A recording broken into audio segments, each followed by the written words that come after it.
Nous sommes actuellement en manque criant de respirateurs artificiels en cette période d'épidémie.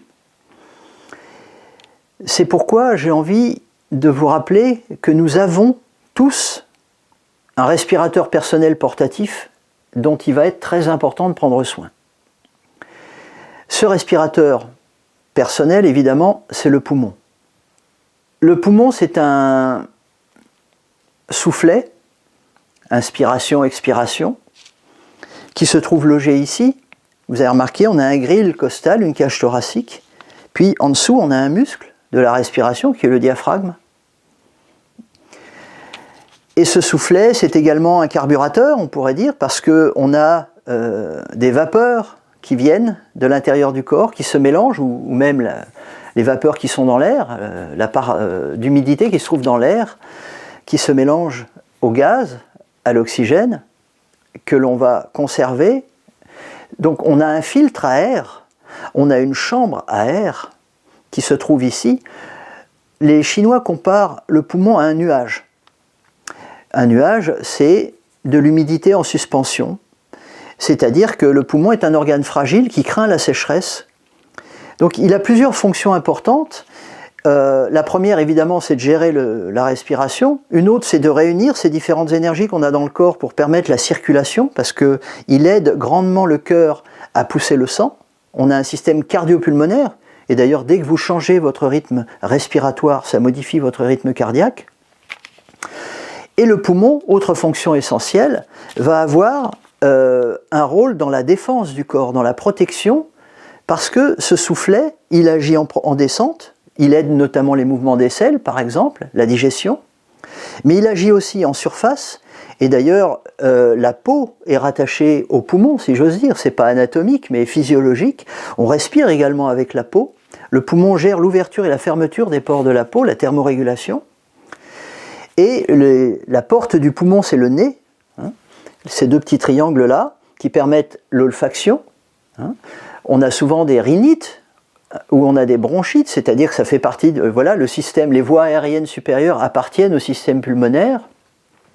Et la perte d'odorat, qu'on peut observer aussi dans certaines maladies, comme avec le Covid-19, fait partie évidemment de l'atteinte du poumon, au même titre que le blocage de la surface, ou que la dyspnée, ou que la toux.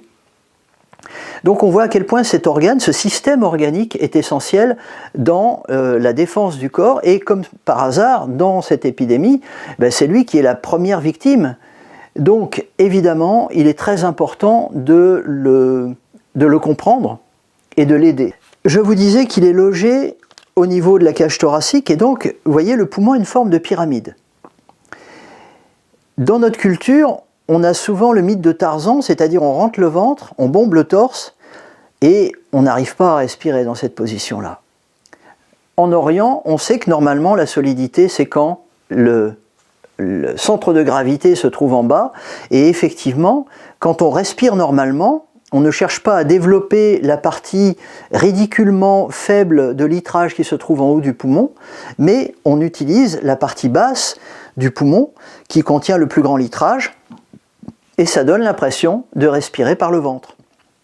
Parce qu'évidemment, lorsque le poumon descend, le ventre se dilate légèrement. Si vous regardez un bébé respirer, il respire naturellement par le ventre.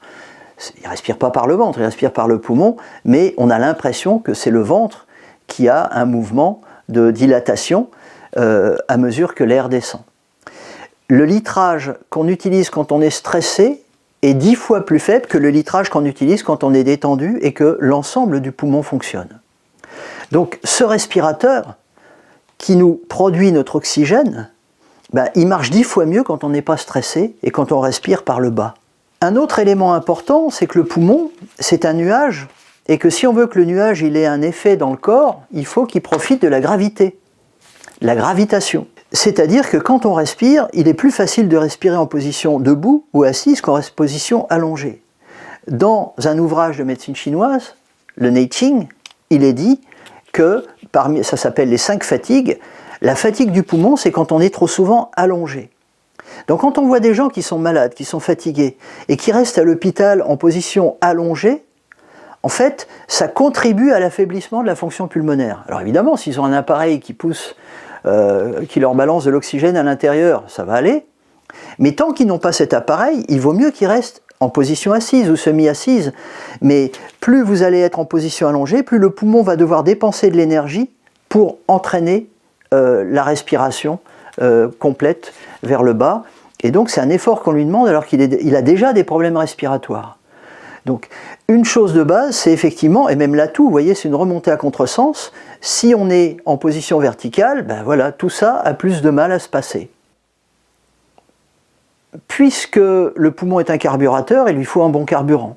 Donc en cette période, il est important, puisqu'on va vers, entre guillemets, les beaux jours, et qu'on a moins de voitures dans les rues, il est important d'essayer de prendre l'air frais, le bon air le plus possible, hein, de façon à fournir une meilleure énergie et pas rester confiné au niveau pulmonaire de trop, de façon à ce qu'effectivement la production d'oxygène soit meilleure. À propos de carburant, dans cette période, les gens sont facilement stressés, facilement inquiets, et quand on est inquiet, parfois il y a des gens, ils ont envie de fumer. Pourquoi? Parce que l'inquiétude provoque un blocage, c'est une émotion qui d'ailleurs est liée au poumon en médecine chinoise, qui agresse le poumon, qui le fatigue également, avec la tristesse. Et donc le paradoxe, c'est que quand on est inquiet, on va fumer, et quand on fume, on prend par inhalation une plante dessicante qui sèche le poumon, et donc plus on fume, plus on s'inquiète, plus on blesse le poumon, enfin ça fait un cercle vicieux. Il vaut beaucoup mieux, quand c'est comme ça, en profiter pour faire des exercices respiratoires, une dizaine de respirations complètes qui vont détendre le diaphragme comme le ferait l'effet d'une cigarette, mais ça sera bénéfique à tout point de vue et ça limitera la prise de cigarette. Et si on devait vraiment fumer, s'il y a des gens qui sont fumeurs, mettez du bon tabac dans votre tabatière et évitez les produits chimiques, les accélérateurs de combustion, c'est-à-dire que y a des cultures qui fument du tabac de longue date et qui ne sont pas forcément très souvent malades, aussi souvent malades qu'on veut bien le dire du poumon, mais il faut voir aussi ce qu'ils fument, et il faut voir à quelle fréquence, de quelle façon. Mais ça, c'est un autre sujet.